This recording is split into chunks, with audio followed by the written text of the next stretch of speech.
আজি কি চাম আমি সমানুপাত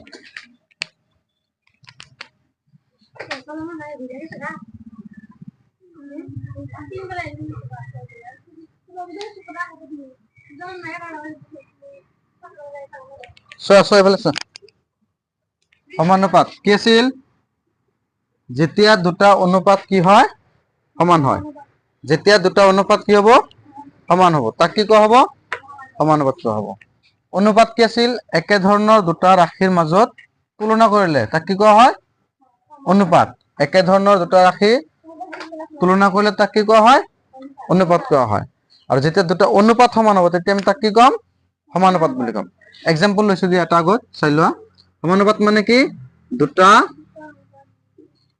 অনুপাত দুটা নহয় তাতকৈ বেছি হ'ব পাৰে দুটা বা ততোধিক অনুপাত যদি কি হয় অনুপাত সমান হলে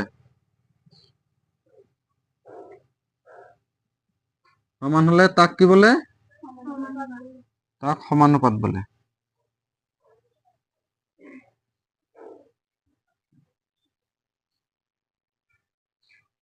সমানুপাত বলে নিশ্চয় অনুপাত কেইটা হ'ব লাগিব আমাৰ এবাৰ কমসে কম দুটা অনুপাত হ'ব লাগিব এটা এক্সাম্পল লম বুজিব পাৰা অনুপাতক আমি সাধাৰণতে এনেকৈ লিখো x is to y এটা সংখ্যা এটা সংখ্যা ঠিক আছে আৰু এইবোৰক আমি কাটাকাটি কৰি কি কৰো লঘিষ্ঠ আকাৰত একেবাৰে সৰু আকাৰত আনি লওঁ যিকোনো ডাঙৰ সংখ্যা থাকিলে কি কৰিম আমি সৰু আকাৰত আনি লম ধৰি লোৱা আৰু এটা অনুপাত আমি লিখিম এটো লিখিলো p is to q এটা এই x আৰু y যেটো মান p আৰু q ৰ মান যদি সমান হয় তাহলে এই দুটা অনুপাতক আমি কি বুলি ক'ব পাৰিম সমানুপাত বুলি ক'ব পাৰিম বুজিছনে নপোৱা নাই এটা এই সমানুপাতক আমি লিখতে কেনেকৈ লিখো সমানুপাতক লিখা হয় এনেকৈ ধৰি লোৱা x is to y যেটো মান হ'ব এই মান ইয়াৰ লগত সমান হৈ যাব মানে সমান হলে আমি এনেকৈ চাৰিটা ডট দিম কি দিম চাৰিটা ডট দিম ইয়াক প্ৰপৰচন বুলি কয় লগত কি লিখিম আকৌ p is to q মানে কেনেকৈ পৰিম অসমীয়াত x অনুপাত y সমানুপাত p অনুপাত q x অনুপাত y সমানুপাত p অনুপাত q বুজিছনে হা এক সাধাৰণতে আমি abcd বেছিকৈ লিখো a অনুপাত b সমানুপাত কি লিখা হয় c অনুপাত d লিখা হয় পাইছে বুজি বস্তুখিনি হা এতিয়া অনুপাত কেতিয়া সমান হ'ব আমি সেইখিনি এই ৰাইট সাইডত চাম অনুপাত কেতিয়া আমি সমান হিচাপে লওঁ ধৰি লোৱা এটা অনুপাত আমি লিখিছো 4/20 কি লিখিছো অনুপাতক ভগ্নাংশ আকাৰতো লিখিব পাৰি এখানে কি তার মানে এখানে আসলে আছে আমার 4:20 4:20 এক কি লিখিছো আমি 4/20 বলে লিখিছো এটা এই মানখিনি যদি আমি কাটি সৰু কৰি লও কিমান হ'ব চোৱাচোন এক 2 এৰে হৰণ যাব না যায় 4 1 2 এৰে কেইবাৰ যাব 4 1 2 এৰে কেইবাৰ যাব দুইবাৰ 2 দুগুণে 4 10ক কেইবাৰ 20ক কেইবাৰ যাব 20ক 10 বাৰ যাব মানে আৰু যাব না চোৱাচোন যাব কেইবাৰ যাব 2 দি 2 একবাৰ 2 দি 10ক 5 বার 2 5 গুণ 10 তার মানে কি পালা ইয়ার মান 1/5 আসলে তো সংখ্যাটো কি আছিল আমার 4/20 4/20 এর যেটো লঘিষ্ঠ মান হেতু কিমান হল আমার 1/5 4/20 এর লঘিষ্ঠ মান কি হবো 1/5 হবো তেনেহলে এনেকুৱা আৰু এটা আমি লম চাবা ধৰি ল এবাৰ আমি এটো লৈছো 25/125 লৈছো কি লৈছো 25/125 এটো মানে एक्चुअली কি আছিল আমাৰ 25:125 ইয়াক অনুপাতৰ পৰা কিহত লিখা হৈছে ভগ্নাংশৰ ৰূপত লিখা হৈছে এখানে কি পদ কোৱা হৈছিল কালি শিকাইছিল কি পদ কোৱা হয় এখানে প্ৰথমটো উত্তৰ পদ আৰ পিছৰটো পূৰ্ব পদ ঠিক আছে এবাৰ কাটি দিয়া কি হ'ব কি সংখ্যাৰে কাটা যাব চোৱা ওপৰত আছে 25 তলত আছে 125 পাঁচেৰে হৰণ কৰিব পাৰিম 5 দি 25ক কেইবাৰ যাব 5 বাৰ 5 5 গুণ 25 5 দি 12 হৰণ কৰা কেইবাৰ যাব 2 বাৰ 5 2 গুণে 10 বাকি কিমান থাকিল আমাৰ ইয়াতে 2 কাৰণ আছিল কিমান 12 12 ৰ পৰা এতিয়া কিমান থাকিল 2 2 5 মিলি আকৌ কিমান হ'ব 25 5 5 গুণ 5 দি হৰণ কৰিলে আকৌ 5 বাৰ যাব হৈছে আৰু যাব না চোৱাচোন ওপৰত 5 আছে তলত 25 আছে কিহেৰে হৰণ যাব 5 যাব কিমান বার যাব একবার ইয়াতে কিমান বার যাব 5 বার ইয়ার লঘিষ্ঠ মান কি হল 1/5 আগত চাও 4:20 ইয়ার মান কিমান হৈছে আৰু 25:125 ইয়াৰ মান কি হৈছে সমান হৈছে না এনেকৈ যেতিয়া দুটা অনুপাতৰ মান কমসে কম দুটা হ'ব লাগিব আৰু হ'ব পাৰে যেতিয়া দুটা অনুপাতৰ মান কি হ'ব সমান হ'ব তেতিয়া আমি তাক কি বুলি কম সমানুপাতত থকা বুলি কম ঠিক আছে এবাৰ আমি কি লিখিব পাৰিম যেহেতু চা ইয়াক ভগ্নাংশৰ ৰূপত লিখিলে 4/20 হ'ব এটা যেহেতু 4/20 ইকুৱেল ইয়াতে ভগ্নাংশত লিখিলে কি হ'ব 25/125 ইয়াৰ মান কি হৈছিল 1/5 হৈছিল আৰু এইখিনিৰ মান কি হৈছিল 1/5 হৈছিল মানে দুয়োটা বস্তু কি সমান হৈছে একে মান হৈছে চোৱা ইয়াৰ মান 1/5 ইয়াৰ মান কি হৈছে 1/5 হৈছে এতেকে আমি কি লিখিব পাৰিম এতেকে অনুপাত দুটা কি হ'ব সমানুপাতত হ'ব 4:20 সমানুপাত কি লিখিব পাৰিম 25:125 সমানুপাতত আছে মানে আমি সমানুপাত হিচাপে লিখিব পাৰিম লিখিলে আছে নেকি ননকালে হৈছে লিখিলো হৈছে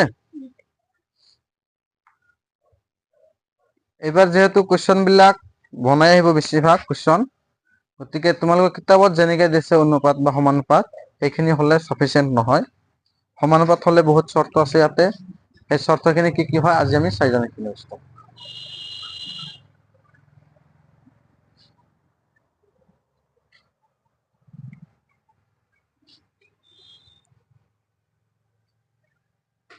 হৈছে লিখা হৈছে হৈছে ঠিক আছে এবাৰ আন এটা উদাহৰণ লৈ চাওঁ আমি কেনেকৈ সমানুপাত বিলাক আমি চেক কৰো চাবা সমানুপাতত কেতিয়াবা আমাক অনুপাত দি দিব পাৰে কেতিয়াবা আমাক সংখ্যাও দিব পাৰে কি দিব পাৰে অনুপাত আৰু সংখ্যাও দিব পাৰে অনুপাত দিয়া এটা চোৱা আৰু এটা চোৱা তাৰপিছত আমি সংখ্যাত চাম ধৰি লোৱা কৰবাত এনেকৈ দিছে 12:34 বুজিছা 12:34 আৰু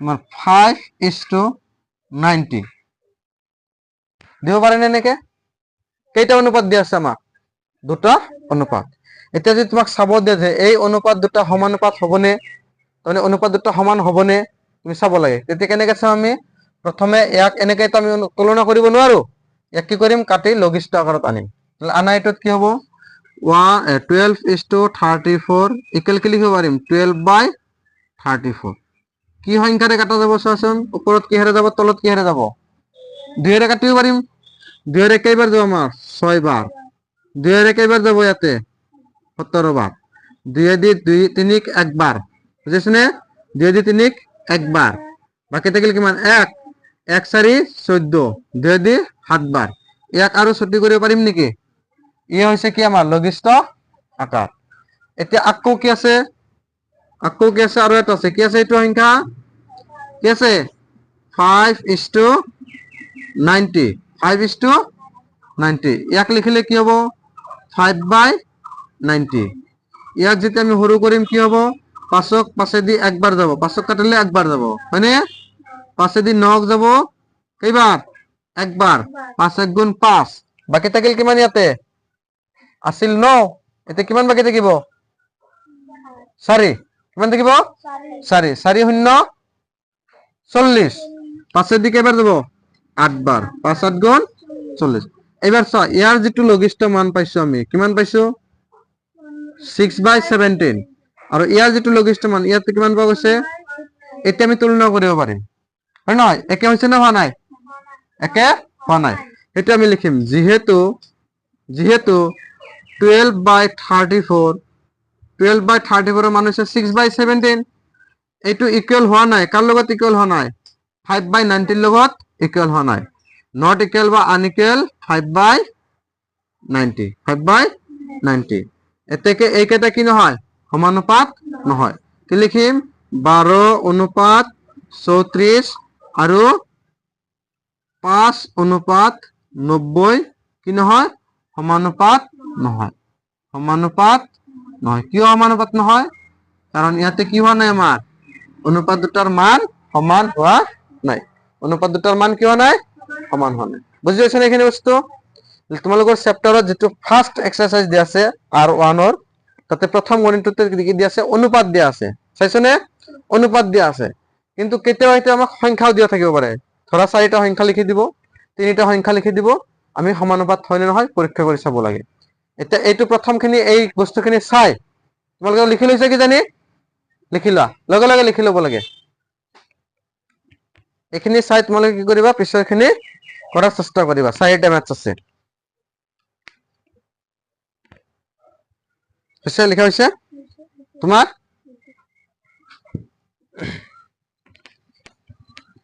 এবাৰ সমানুপাতত সংখ্যা দি থাকিব পাৰে কি থাকিব পাৰে সংখ্যাৰ দ্বাৰা থাকিব পাৰে ধৰি লও আমাৰ 4টা সংখ্যা সমানুপাতত আছে বুলি ধৰি লও কি 4টা সংখ্যা a b c আৰু d কি আছে সমানুপাতত আছে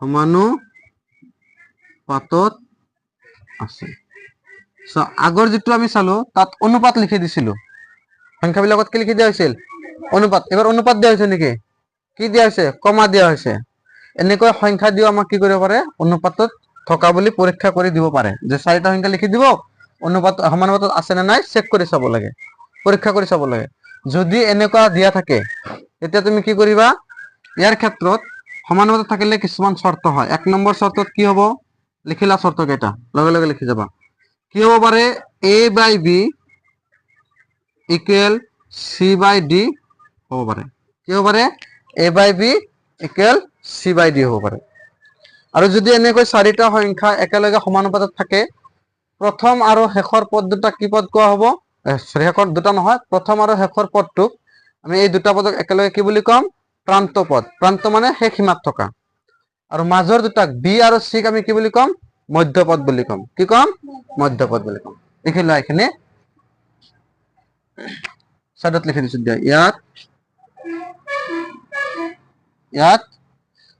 a আৰু d কি হ'ব প্ৰান্ত পদ b আৰু c কি হ'ব মধ্যপদ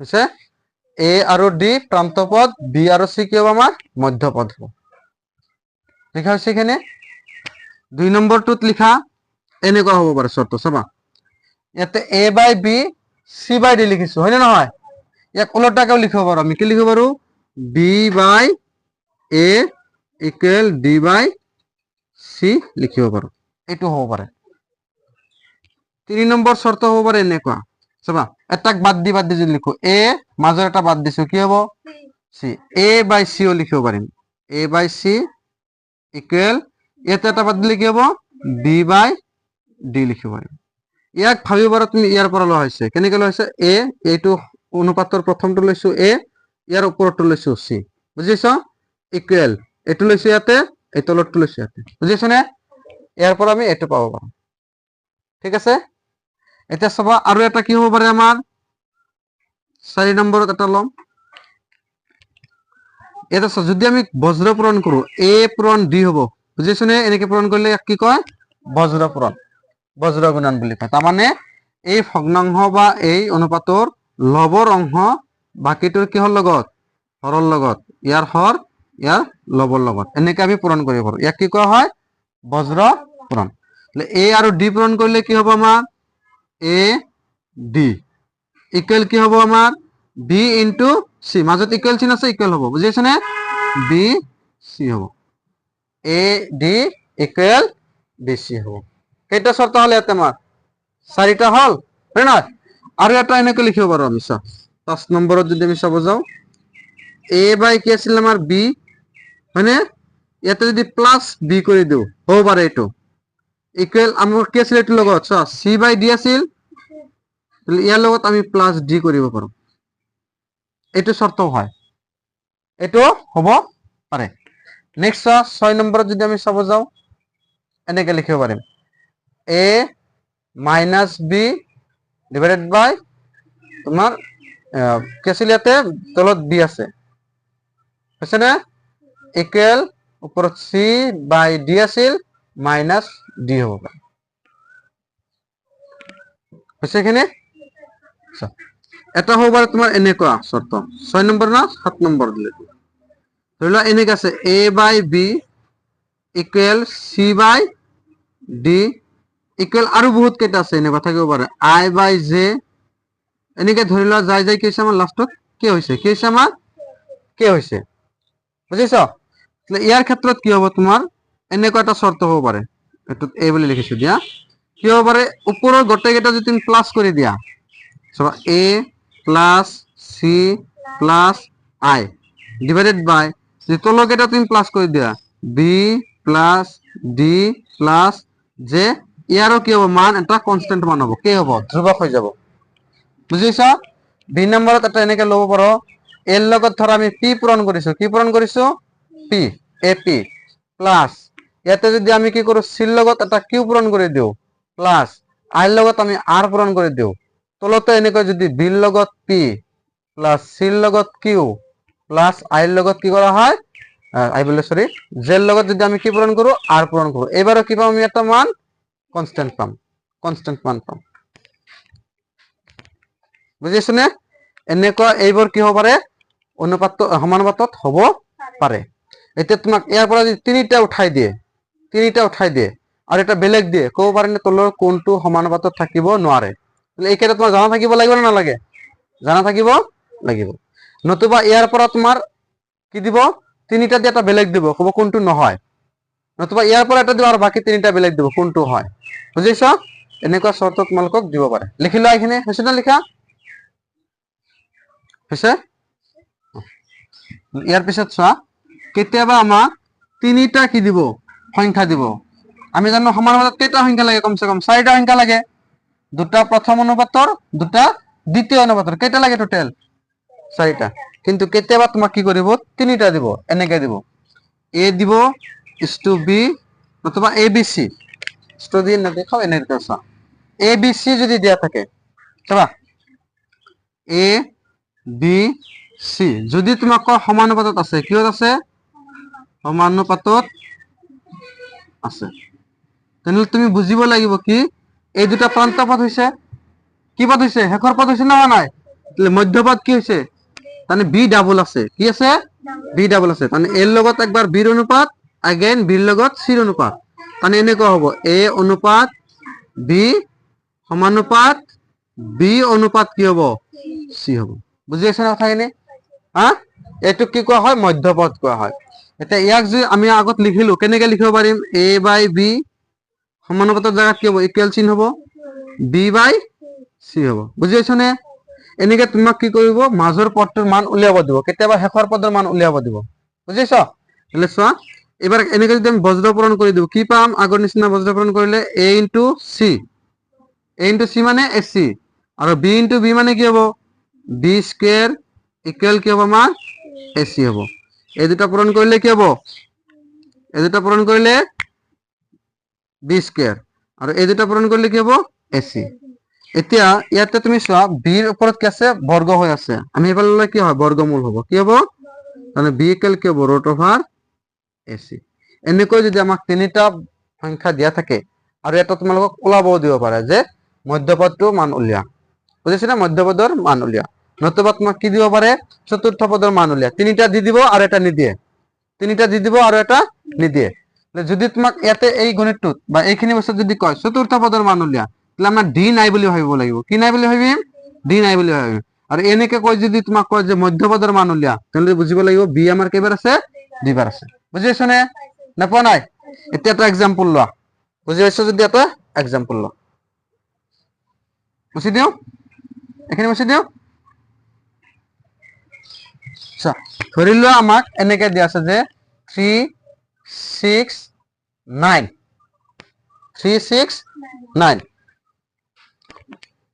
হৈছে এতিয়া এই পিছৰ সংখ্যাটো আমি নাজানো এইকেইটা যদি আমাৰ সমানুপাতত থকা বুলি কয় বুজিছ যদি সমানুপাতত থকা বুলি কয় তেনলে আমাৰ চতুৰ্থ পদৰ মান কি কৰিব লাগে আমি উলিয়াব লাগে কোনটো পদৰ মান উলাব লাগে চতুৰ্থ পদৰ মান উলাব লাগে চোৱা এনেকে দিছে সমানুপাতত আছে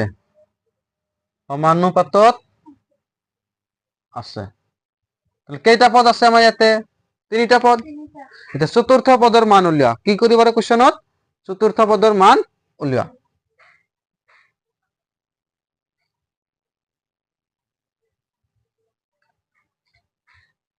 চতুৰ্থ পদৰ মান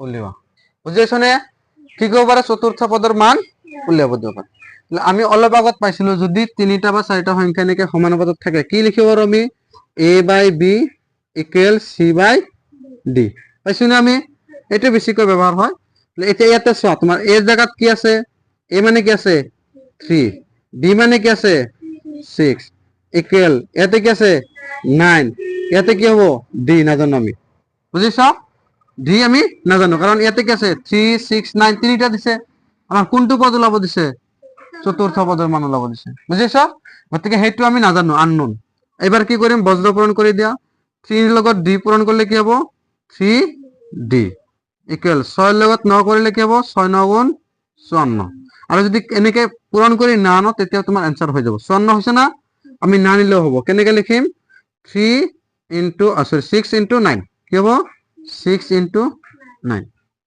6 9 গুণ 54 পাইছনে এতিয়া চোৱা ডিৰ মান যেতিয়া ওলাব যাম ডিৰ লগত 3 কি হৈছে ইনটু হৈ আছে হেবেলে গলে কি হ'ব পূৰণ থাকিলে হৰণ হ'ব হৰণ থাকিলে পূৰণ যোগ থাকিলে বিয়োগ বিয়োগ থাকিলে যোগ বৰ্গ থাকিলে বৰ্গমূল পাইছনে এইবিলাক পাইছো তেৰটা হিচাপ যদি পাইছো এইবিলাক চোৱা আমি ইয়াতে কি উলিয়াব যে আছো ডিৰ মান ডিৰ লগত 3 কি হৈ আছে পূৰণ হৈ আছে ডিৰ লগত 3 কি হৈ আছে পূৰণ হৈ আছে এবাৰ ইয়াক যদি আমি হেফাল লৈ যাও কি হ'ব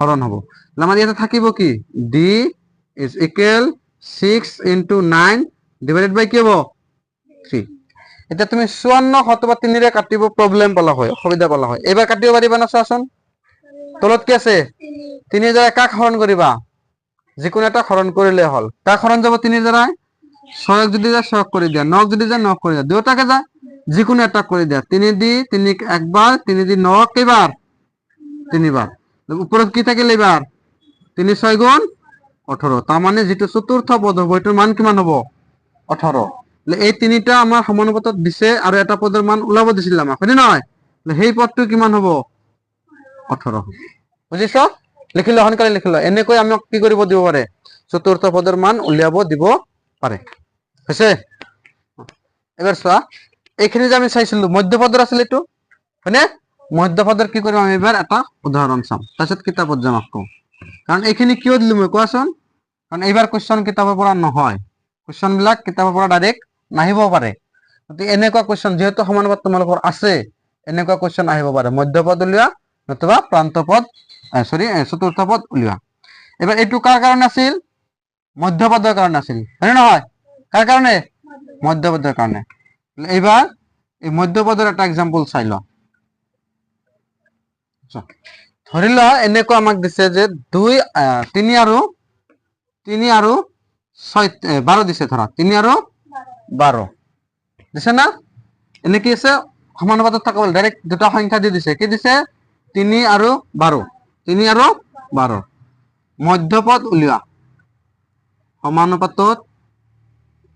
সমানুপাতৰ পদ হলে কি উলিওৱা মধ্যপদ উলিওৱা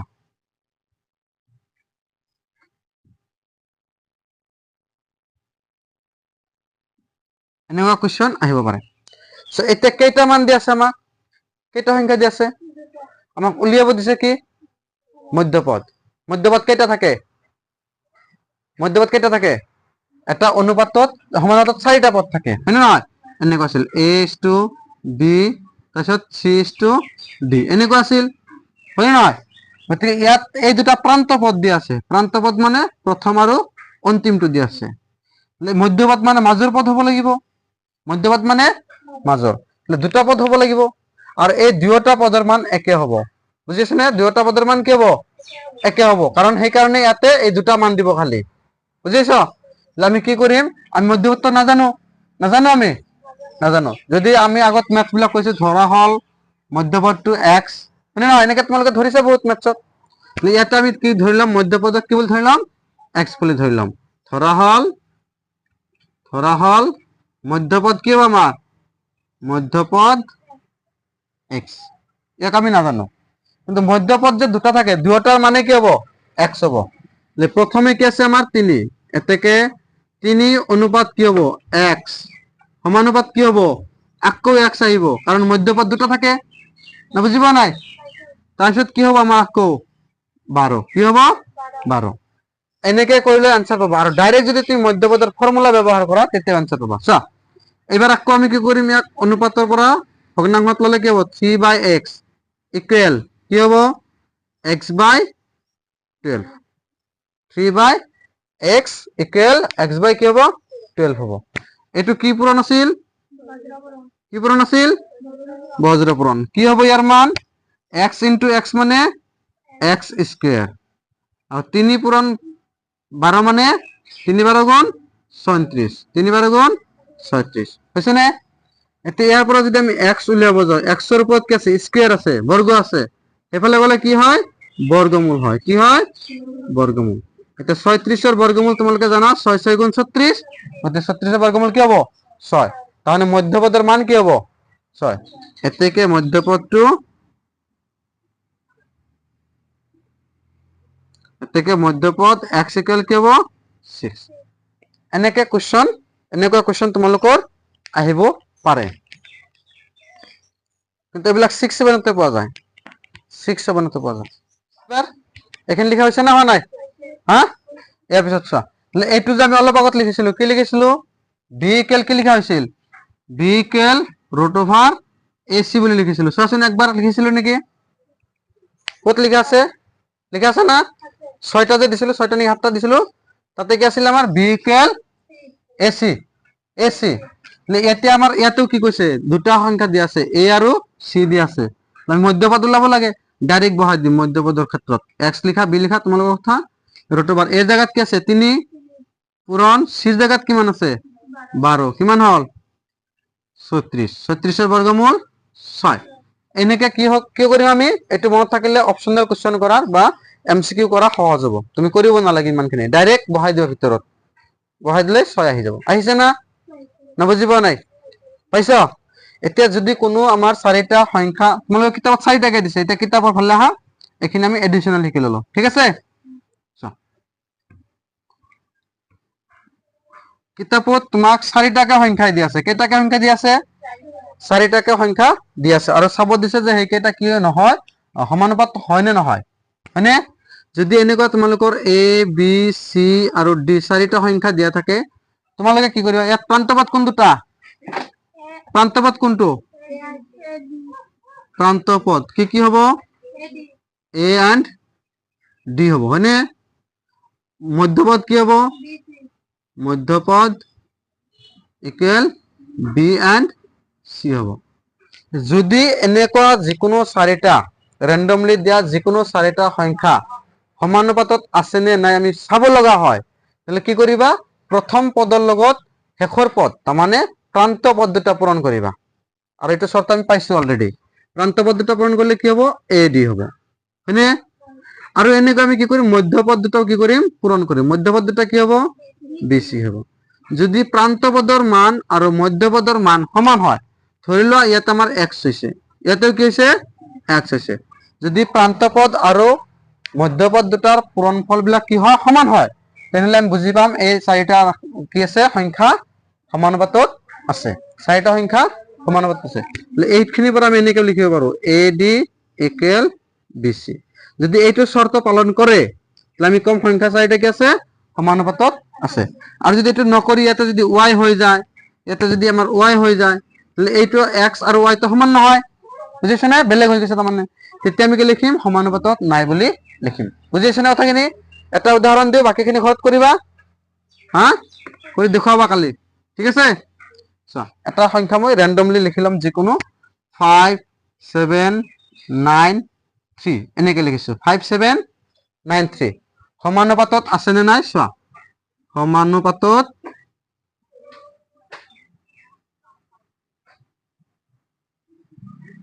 আছে নে নাই পৰীক্ষা কৰা, এনেকুৱা কোৱেশ্চন আছে বহুত, হয়নে নহয়, পৰীক্ষা কৰা।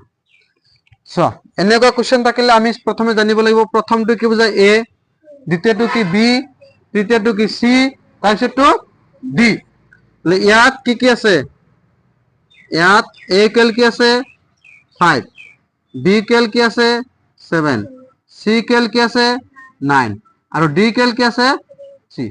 আমি অলপ আগত পালো সমানুপাতিক থাকিলে কি হয়? কাৰ কাৰ পূৰণফল সমান হ'ব? সমানুপাতিক থাকিলে প্ৰথম আৰু অন্তিম পদৰ পূৰণফল আৰু মাজৰ দুটা পদৰ পূৰণফলৰ লগত কি হ'ব? সমান হ'ব। বুজিছো না? এতেকে আমি এ আৰু কাৰ চাম? এ পূৰণ ডি মানে এ ডি চাম। বুজিছো নে? এ ডি ইকুৱেল এৰ মান কিমান 5, ডিৰ মান কিমান 3, কিমান হ'ব 15। আকৌ কি আছে বি ইনটু সি মানে বি সি, বিৰ মান 7, সির মান 9, 7 9 গুণ 63। যেহেতু মান দুটো সমান হৈছে না হোৱা নাই? সমান হৈছে? মান দুটো সমান হৈছে? এটা কিমান 15 আৰু এটা 63। সমান হোৱা নাই? সমান নহলে কি লিখিম? যেহেতু A D does not equal কি বি সি, এতেকে এ বি সি আৰু ডি সরি ডি ঠাইত কি লিখিম? সংখ্যা লিখিম। কি লিখিম? 5, 7, 9 আৰু 3 সমানুপাতত নাই। সমানুপাতত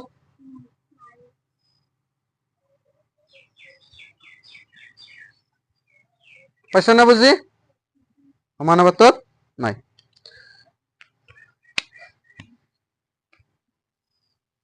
সোনকালে লিখা, আৰু এটা দিম। হৈছে? লিখা হৈছে? হা? এবাৰ আমি চাম কি আৰ একটা উদাহৰণ চাইলো, তাৰপিছত বাকিখিনি চাম। হা, আর একটা উদাহরণ চাইলো।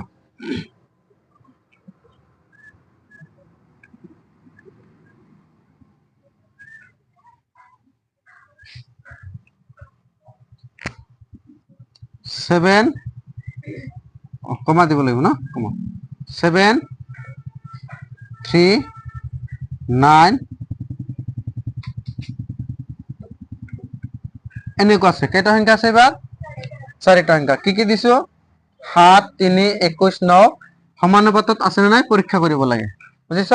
সমানুপাতত আছে নাই পৰীক্ষা কৰিব লাগে। তাহলে ইয়াতে এ কিমান আছে? আকৌ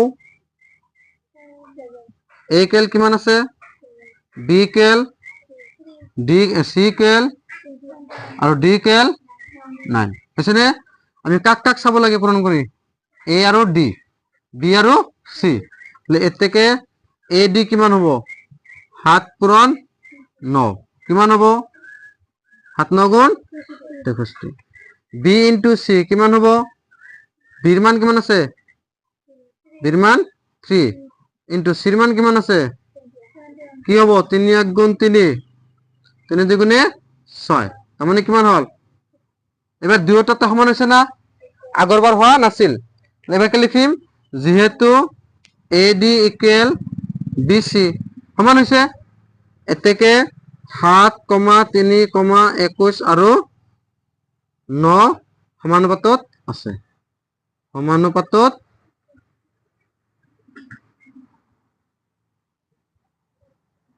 আছে। সমানুপাতত আছে।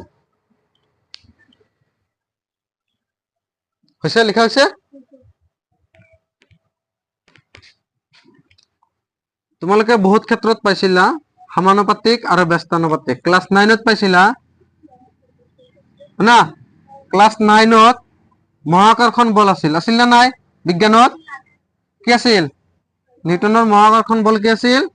যে প্ৰতিটো বস্তুক কি কৰি আছে? একোটা আকৰ্ষণ বলৰ দ্বাৰা আকৰ্ষণ কৰি আছে। এই আকৰ্ষণ বল বস্তু দুটাৰ ভৰৰ গুণফলৰ সমানুপাতিক আৰু সিহঁতৰ মাজৰ দূৰত্বৰ বৰ্গৰ ব্যস্তানুপাতিক। সমানুপাতিক আৰু ব্যস্তানুপাতিক এই দুটা বস্তু আমি কি কৰিব লাগিব আজি ইয়াতে শিকিম। এইটোত চাই ল কি আছে? সমানুপাতিক আৰু এটা কিছু আমি ব্যস্তানুপাতিক।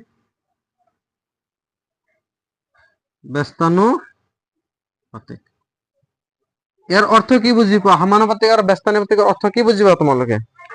কিবা ধাৰণা আছে? আছে কিবা ধাৰণা? চাবা এইবাৰ তোমালোকে নিজে নিজে ক'ব লাগিব সমানুপাতিক কেনেকুৱা বস্তু নিজে নিজে ক'ব লাগিব। মই এটা জাষ্ট বুজাই দিম আৰু ব্যস্তানুপাতিক কেনেকুৱা বস্তু এইটো ক'ব লাগিব। ধৰি লোৱা তোমালোকে এটা কলম কিনিছা, এটা কলমৰ দাম কিমান হ'ব? 1 পেন লিখিছো, বুজিছা? কিমান দাম ইয়াৰ? 5 টকা লিখিলো। তাহলে দুটা পেনৰ দাম কিমান হ'ব? 10 টকা হ'ব। মানে পি মুছি দিলো দিয়া, দেখাত অসুবিধা হ'ব বুজাত। একৰ কাৰণে কিমান হৈছে? 5। এটা কলমৰ দাম 5 টকা, দুটা কলমৰ দাম 10 টকা। এতিয়া 5টা কলমৰ দাম কিমান হ'ব? কিমান হ'ব? 25 টকা হ'ব। বুজি পাইছ নে? হা? কি বুজি পালা এইখিনিত? যে ইয়াতে যেতিয়া আমাৰ কি হৈছে, বস্তু বাঢ়ি গৈছে। এটা আগত কলম কেইটা আছিল? এটা। এইবাৰ কেইটা হৈছে? ইয়াতে কেইটা হৈছে? 5টা। এটা কলম থাকোতে দাম আছিল 5 টকা, দুটা কলম থাকোতে দাম হল 10 টকা, 5টা কলমৰ দাম 25 টকা। কলমৰ সংখ্যা বাঢ়ি আছে না কমি আছে? দামও কি আছে? বাঢ়ি আছে।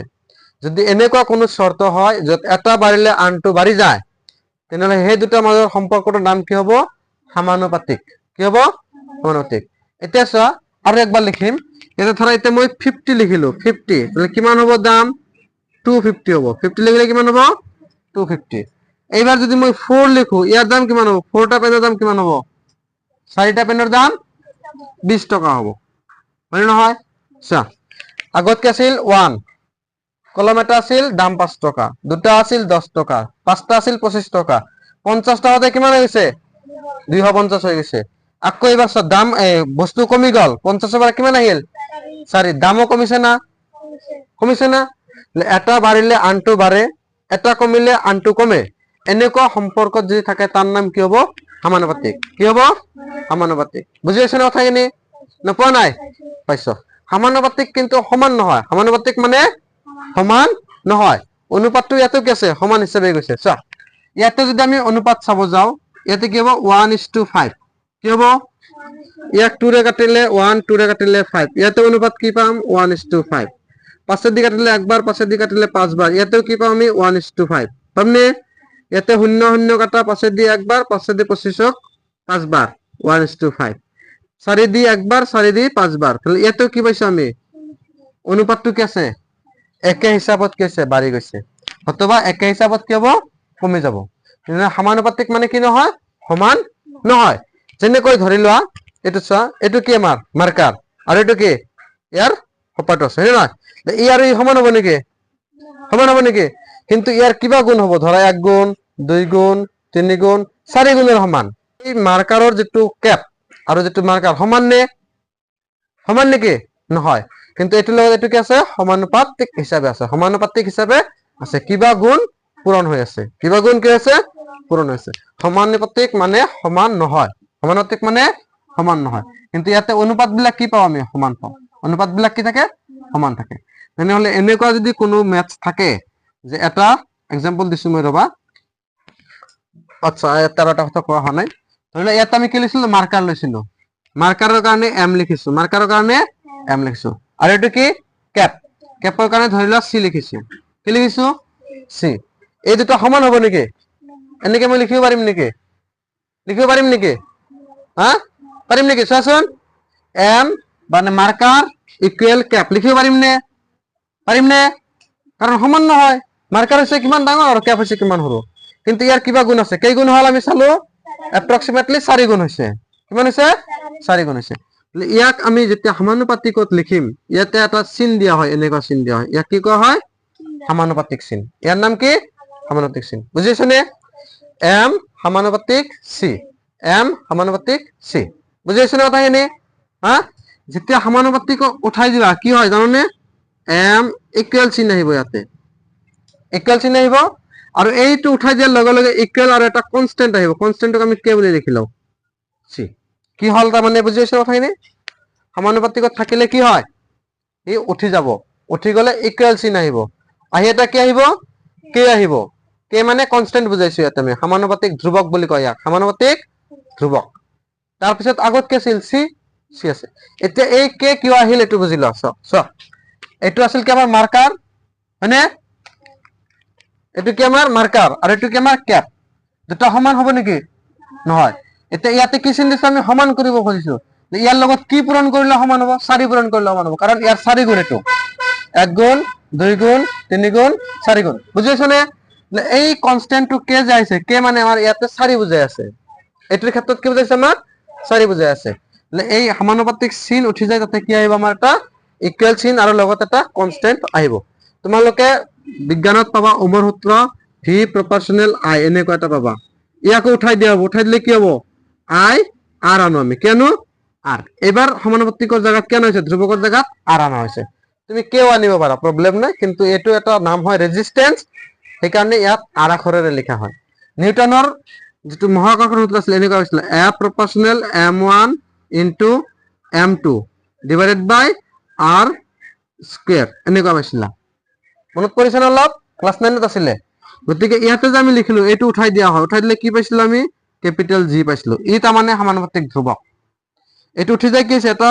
ইকুয়াল চিন আহিব লগত এটা কি আহিব সমানুপাতিক ধ্ৰুবক আহিব বুজিছনে তাৰপিছত বাকিখিনি একে থাকি যায় m1 into m2 divided by r2 r square r square ইয়াতে m বা মাৰ্কাৰ সমানুপাতিক কাৰ লগত c লগত এনেকুৱা থাকিলে যদি c বাঢ়ি যায় তেনলে কি হ'ব m বাঢ়িব যদি c কমি যায় m কমিব m বাঢ়িলে c বাঢ়িব m কমিলে c কমিব যেনেকৈ পেনৰ দাম বাঢ়িলে পইচা বাঢ়ি যায় পেন বাঢ়িলে পইচা বাঢ়ি যাব টকা বাঢ়ি যাব আৰু পেনৰ সংখ্যা কমিলে টকাও কমি যাব এইটো কি হিচাপ আছে এই সম্পৰ্ক কি হিচাপ আছে ক'ব পাৰিবানে সমানুপাতিক হিচাপে আছে বুজিছনে কথাখিনি নপোৱা নাই পাইছো এতিয়া এইটোৰ ক্ষেত্ৰত চোৱা অলপ আগত আমি লিখিলো v ইকুৱেল কি লিখিলো ir v ইকুৱেল ir এটা যদি আমি কও i মানে কাৰেন্ট বুঝায় এইটো ক্ষেত্ৰত i বাঢ়িলে v বাঢ়িব এনেকুৱা সিধা সিধা থাকিলে কি হয় সমানুপাতিক বুলি বুঝো আমি বুজিছনে i বাঢ়িলে v বাঢ়িব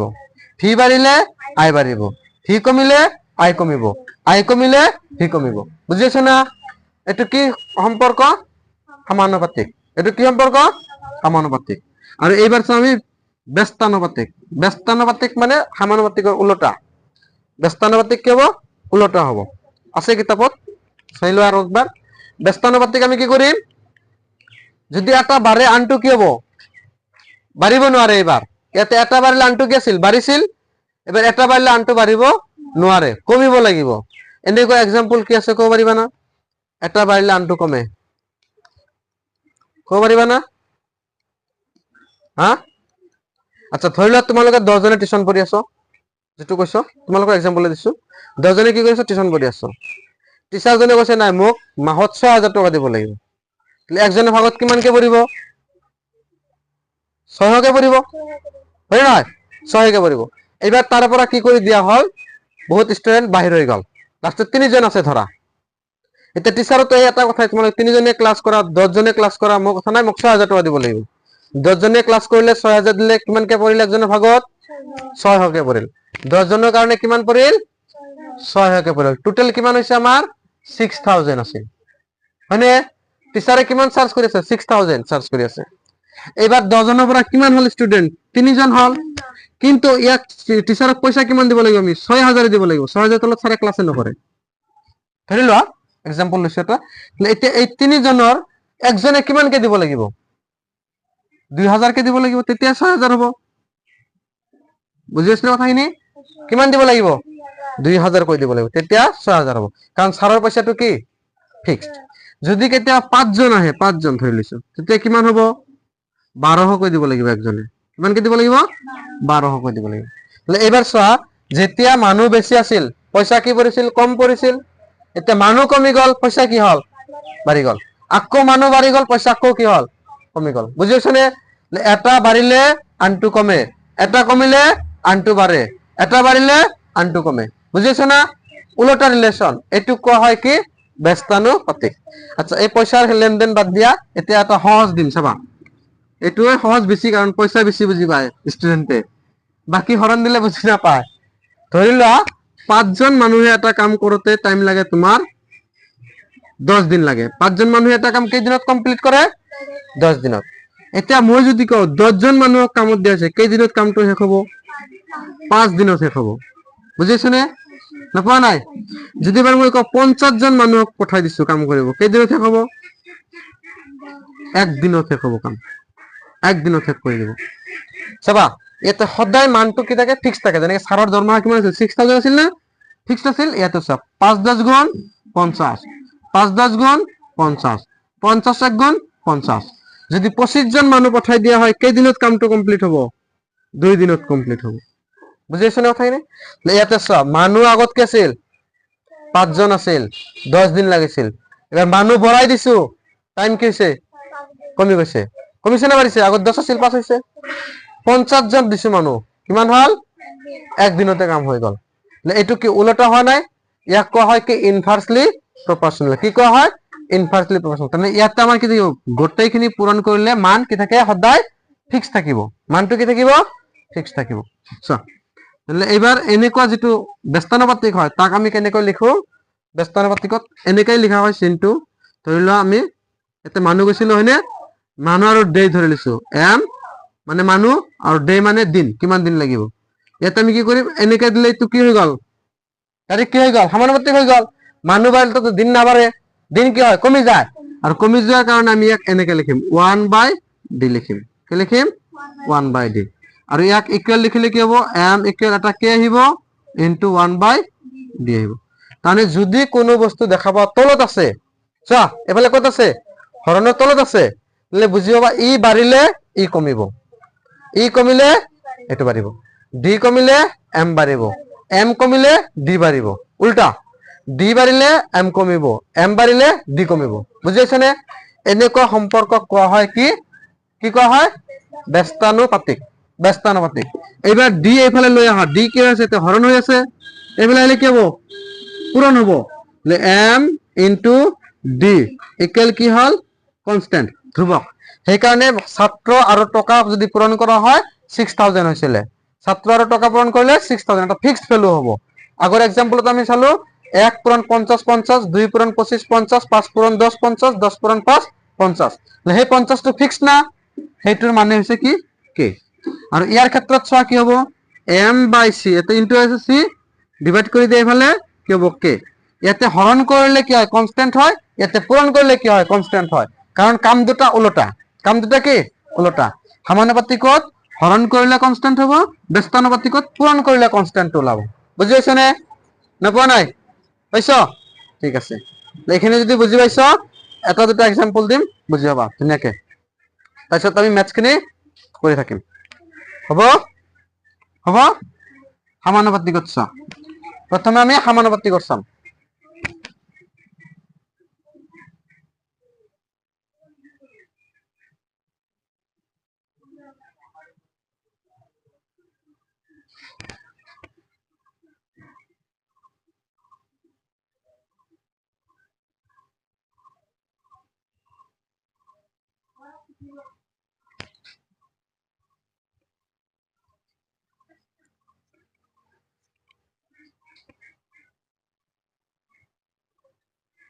চা এফালে চা ইয়াতে কি লিখিছো x আৰু y লিখিছো দেখিছো নে এবাৰ চোৱা মই দুটা মান লিখিম আৰু দুটা মান তোমালোকে নিজে ক'ব পাৰিবা ইয়াতে চোৱা ধৰি লও মই 2 লিখিছো ইয়াতে কি আছে আমাৰ 6 হৈছে ইয়াতে মই লিখিছো 8 বুজিছা হা ইয়াতে লিখিলো মই 24 এতে ইয়াতে যদি মই 10 লিখো ইয়াতে যদি মই 9 লিখো হেৰি দিয়া বেলেগ দিও ধৰি লও 15 লিখিছো এই মানটো কি হ'ব আৰু এই মানটো কি হ'ব এই দুটা মান কি কৰিব লাগে উলিয়াব লাগে তোমাক কমসে কম দুটা ডাটা দিয়া থাকিব এটা দুটা ডাটা দিয়া থাকিব তুমি প্ৰথমে চোৱা x ৰ মান কিমান আছিল এতে কিমান হল বাঢ়িছে না প্ৰথম কেইটা আমি গম নাপাও দুই নম্বৰত চোৱা x ৰ মান কি দিছে 8 তাহলে ইয়াত আছিল 2 ইয়াতে কি হৈছে 8 বাঢ়িছে না কমিছে তাহলে এইবাৰ এইটো মান কি হৈছে বাঢ়িছে না কমিছে আগত কি আছিল 6 এবাৰ কি হল তাহলে এই 2 এৰ পৰা x ৰ মান আগত আছিল 2 2 এৰ পৰা বাঢ়ি কি হৈছে 8 আৰু y ৰ মান আছিল আগত 6 6 এৰ পৰা বাঢ়ি কি হৈছে বাঢ়িছে তাৰমানে কি হিচাপে আছে অনুপাতিক আছে সমানুপাতিক আছে না ব্যস্তানুপাতিকত আছে কি আছে এইটো বাঢ়িছে ইও বাঢ়িছে না কমিছে বুজি পোৱা নাই তোমালোকে চা x ৰ মান কি আছিল 2 ই কিমান হৈছে বাঢ়িছে না কমিছে x ৰ মান বাঢ়াৰ সময়ত y ৰ মান বাঢ়িছে না কমিছে তাহলে যদি এটা বাঢ়িলে আনটো বাঢ়ে এটো কি সম্পৰ্ক সমানুপাতিক সম্পৰ্ক হয়নে ইয়াতে চোৱা কিমান গুণ বাঢ়িছিল আমাৰ 2 এৰ পৰা 6 কিমান গুণ হৈছিল 2 এৰ পৰা 6 কিমান গুণ 3 গুণ হৰণ কৰিছ 6 হৰণ 2 3 24 হৰণ 8 কি হ'ব 3 সেইকাৰণে কৈছিলো হৰণ কৰিলে কি হ'ব কনস্ট্যান্ট হ'ব হৰণ কৰিলে কি হ'ব কনস্ট্যান্ট হ'ব 2 ক 6 দিয়ে হৰণ কৰিলে 1/3 হ'ব 8 ক 24 দিয়ে হৰণ কৰিলে 1/3 হ'ব মানটো একে হৈছে না ইয়াতেও সেই একে মান হ'ব লাগিব কনস্ট্যান্ট হ'ব লাগিব ইয়াতেও কি হ'ব লাগিব আমাৰ 1/3 হ'ব লাগিব তাহলে ইয়াতে যদি 10 হৈছে ইয়াতে কিমান হ'ব বুলি ভাবিছা তোমালোকে ইয়াতকৈ কিমান গুণ হৈছে ইয়াতকৈ কিমান গুণ হৈছে ইয়াতেও 3 গুণ হ'ব তাহলে কি হ'ব 10 3 গুণ 10 3 গুণ 30 এই খালি ঠাইৰ মান কিমান হ'ব খালি ঠাইৰ মান 30 হ'ব কিয় 30 হল যে ইয়াতে আমাৰ ইয়াতে কিমান গুণ বাঢ়িছে 3 গুণ বাঢ়িছে ইয়াতেও 3 গুণ বাঢ়িছে ইয়াতেও 3 গুণ হ'ব এটো কিমান হ'ব ইয়াতেও কি হ'ব 3 গুণ হ'ব তাহলে 3 15 গুণ 45 হ'ব কি হ'ব 3 15 গুণ 45 হ'ব বুজি পাইছ না কথাখিনি না পোৱা নাই পাইছ আচ্ছা এই দুটা মই মুছি দিছো ইয়াক কেনেকৈ ক্যালকুলেশন কৰিম আমি সহজ এটা উপায় চাবা ইয়াৰ প্ৰথমটোক আমি x1 এটুক y1 দ্বিতীয়টোক x2 y2 x3 y3 x4 y4 এনেকৈ আমি ল'ব পাৰো ইয়াৰ পৰা যিকোনো এটা তুমি লোৱা যিকোনো এটা লোৱা x1 y1 x2 y2 যিকোনো এটা ল'ব পাৰা এই প্ৰথম যেটো আছে যদি আমি এনেকৈ লিখি লও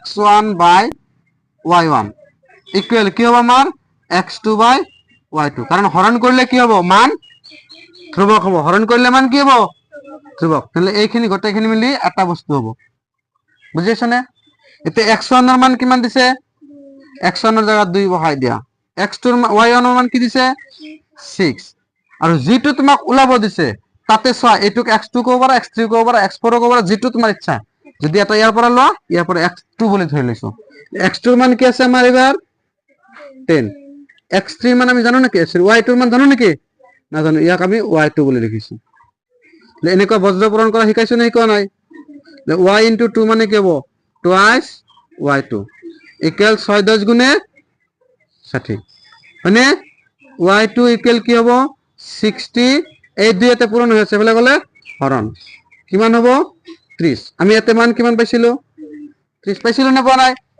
এনেকে উলিয়াব লাগে কিন্তু তোমালোকক যেতিয়া অপশনাল কোশ্চেন আহিব মাল্টিপল চয়েস কোশ্চেন আহিব তেতিয়া তুমি কৰা দৰকাৰ নাই যদি নলেজ থাকে যে ইয়াতে কিমান গুণ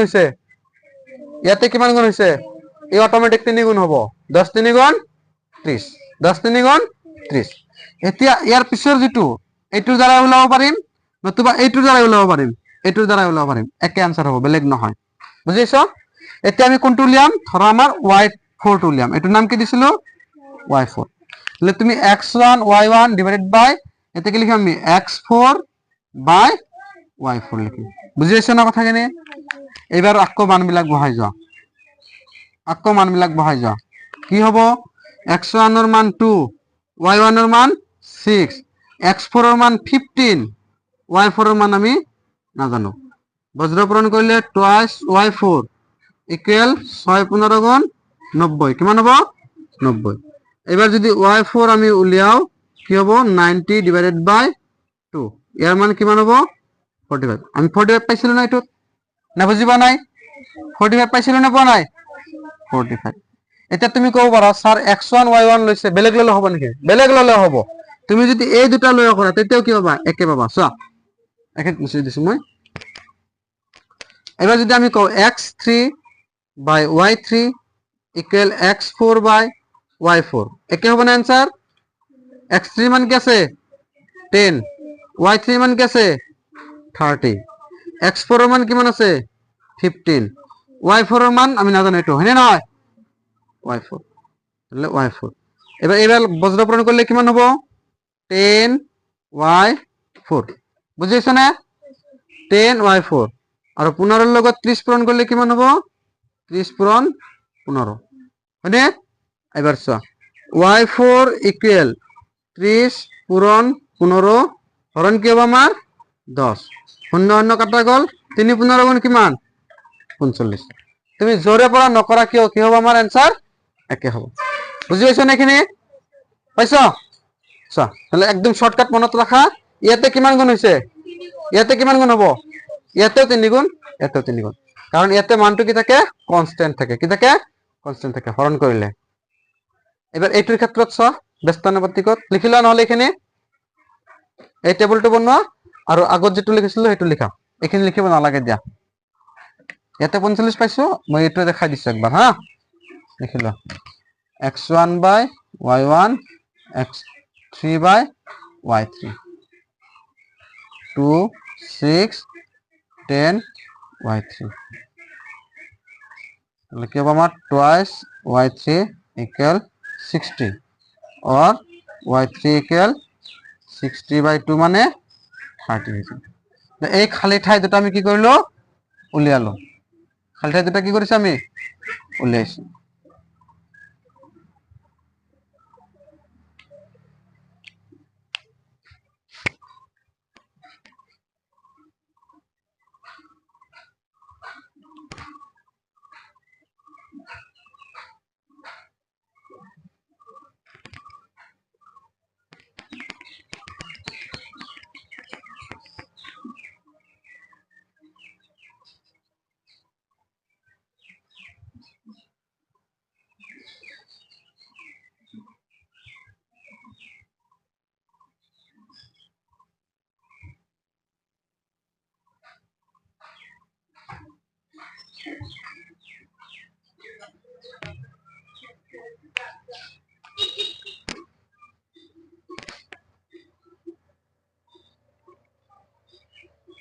হচ্ছে লেখা সোনকালে কৰা এইবিলাক নালাগে কিন্তু এইখিনি আগৰ আছিলে এইখিনি আগৰ বস্তু আছিলে তাহলে আমি উলাইছো কি ইয়াতে কোৱাচোন x3 সৰি x নহয় তো y3 আৰু y4 হে উলাইছো y3 আৰু y4 উলাইছো ইয়াতে আমি কি কৰিম মানে কয় y3 আৰু y4 ৰ মান উলিয়াম কিন্তু এইখিনি আছিল আমাৰ সমানুপাতিকত এইখিনি আছে আমাৰ ব্যস্তানুপাতিকত হৈছে মুছি দিলে এখানে এবার চ এইটুত চ এবার এইটু কি হবে ব্যস্তানুপাতিক না সমানুপাতিক চাই লো একবার দুটো মান চালে গম পাবা ব্যস্তানুপাতিক না সমানুপাতিক এতে কি আছে 4 4 থাকতে y এর মান কিমান আছিল 25 4 এর পৰা কি হৈ গল বাড়িছে না কমিছে আৰ এতে 25 এৰ পৰা কি হৈ গল কমিছে না বাড়িছে এইফালে বাড়িছে এইফালে কমিছে তার মানে কি আছে সমানুপাতিক না ব্যস্তানুপাতিক ব্যস্তানুপাতিক যদি ব্যস্তানুপাতিক হয় সেই ক্ষেত্ৰত পূৰণ ফল সদায় ঠিক থাকিব স্থিৰ থাকিব 4 25 গুণ 100 4 25 গুণ 100 10 10 গুণ 100 বুজিছনে 20 ৰ লগত কি পূৰণ কৰিলে 100 হ'ব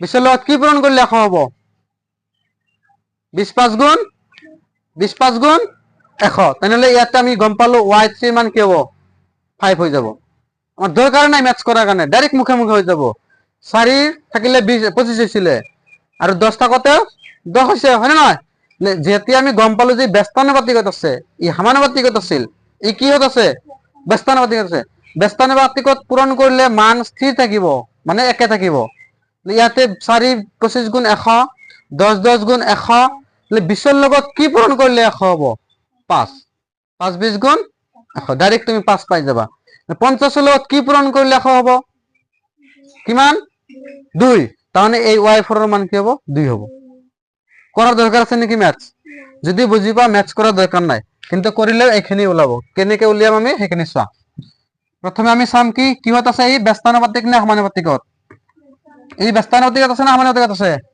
ব্যস্তানুপাতিকত আমি আগতে লিখিছিলো ব্যস্তানুপাতিকত কি হয় পূরণ করলে মানটো স্থির থাকে হয় না ইয়াতে আমার চোৱা এটার নাম কি x এটার নাম y এটু কম x1 y1 x2 y2 x3 y3 x4 y4 প্রত্যেক বারতে মান কি হবো সমান হবো মানে x1 y1 এর মান যিমান x2 y2 এর মান কি একে x3 y3 এর মান কি হবো একে আর x4 y4 এর মানও কি হবো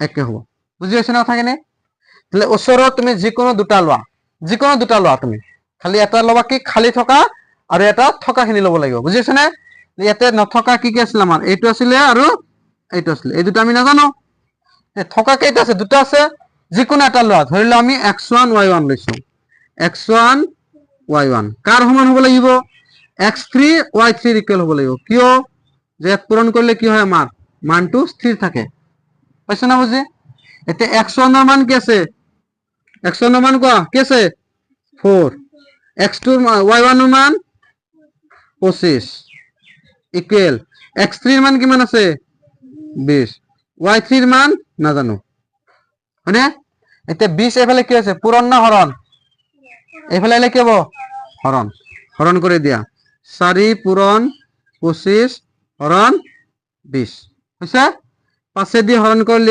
4 বার দেব 5 দিয়ে 1 করলে 5 বার দেব বুঝেছো না 4 আর 4 কাটা যাব মানে 5 ইকুয়াল কি হল y3 আর ইয়াতে আমি কি পাইছিল আগতে 5 পাইছিল না নাই এনেকৈ কৰিব লাগে ইমান এটা ডাঙৰ স্টেপ পাৰ কৰি তুমি आंसर ল'ব লাগিব 5 আৰু যদি তোমাৰ জানা থাকে কি হল ইয়াতে 100 আছে ইয়াতে 100 হ'ব ইয়াতেও কি হ'ব 100 হ'ব ঠিক একেদৰে ইয়াতে কি হ'ব आंसर আমাৰ আমি আগতে অনুমান কৰি ক'ব আছিল কি আছিল আমাৰ आंसर ইয়াতে 250 গুণ 100 এই 2 কেনেকৈ ওলাই এবাৰ হেতু চাম চা তাৰপিছত মই বুজাই দিম ঘৰত বাকিখিনি কৰি লৈ আহিবা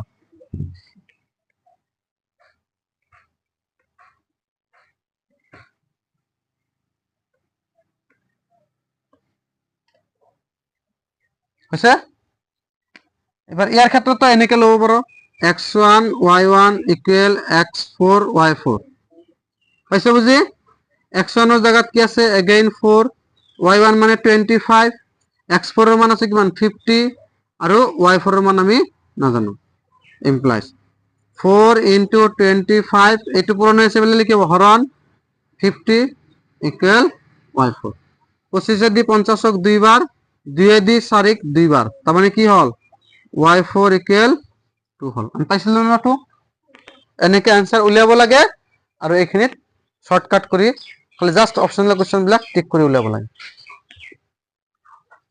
হইছে এবাৰ চোৱা লেখিনি মুছি দিলো মই আমি লাস্টত খালি শিকিলো কি সমানুপাতিক আৰু ব্যস্তানুপাতিক মানে এবাৰ মই বুজাই দিম ঘৰৰ পৰা आंसर কৰি আনিবা এখানে বুঝা হইছে খালি জাস্ট কৈ দিম যদি এনেকুৱা থাকে x ইকুয়াল ধৰা y আছে সিধা সিধি আছে পূরণ r আছে কিবা কিবা আছে মানে এই সিধা আছে তলত নাই এবিলাকক কি বুজি পাম সমানুপাতিক কি বুজি পাম সমানুপাতিক y বাড়িলে x বাড়িব r বাড়িলেও x বাড়িব পাইছো বুজি আর যদি এনেকুৱা থাকে x ইকুয়াল ধৰা 1 কি আছে p q আছে এনেকুৱা আছে মানে তলত আছে যদি তলত থাকা বলি ভাবা হয় তাহলে এবার কি বুজি পাম আমি p বাড়িলে x কমিব কিউ কমিলে x বাড়িব উল্টা এটা ইয়াতে ধরো উপরত আমার টি আছে ধরিল কি আছে টি এবার ইয়াতে দুটো শর্ত আছে উপরটো সমানুপাতিক তলটো ব্যস্তানুপাতিক টি বাড়িলে x বাড়িব পি বাড়িলে x কমিব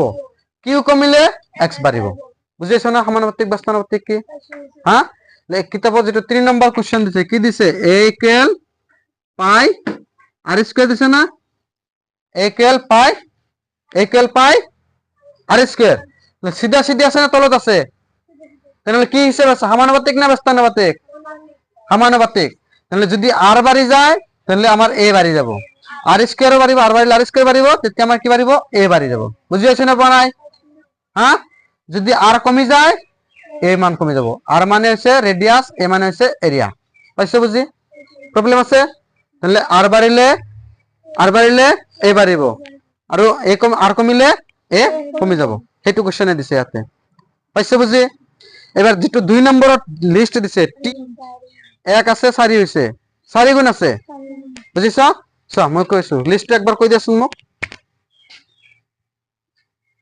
এনেকো আছে এতে কি আছে টি ডি মানে টি1 থাকিলে d4 2 থাকিলে ইয়াতে 8 আৰু কিবা কিবি খালি দি আছে মানে না কি খালি দি আছে উপৰত 6 আছে আৰু কি আছে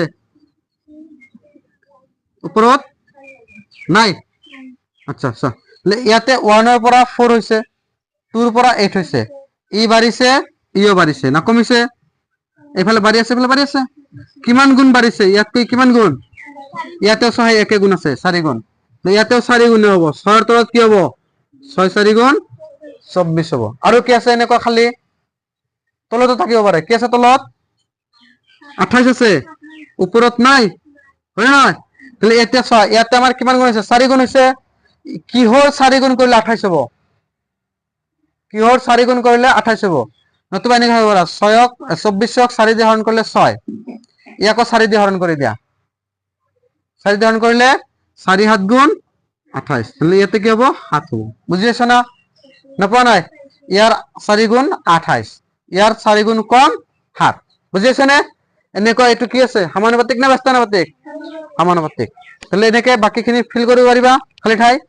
ডি কিমান আছে ইয়াতে কৈ দিছে, টি 6 হলে 6, ইয়াতে আমি চাম 2 হলে 8 হয়, কিমান গুণ? 4 গুণ 6 হৈছে, ইয়াৰো কিমান গুণ হ'ব? 4 গুণ হ'ব, 6 4 গুণ 24। ইয়াতে 28 হৈছে, কিবা এটা ইয়াত আছিল x ৰ 4 গুণ কৰি 28 পাইছো, তাহলে x কিমান হ'ব? 7, এই 7 ওলাই যাব। বুজিছা? 36, 36 কি সংখ্যাৰ 4 গুণ কৰিলে 36 হয়? 9, 4 9 গুণ 36, 4 ইয়াতে কি হ'ব? 9 হ'ব। বুজিছা? ইয়াতে আমাৰ কি হ'ব?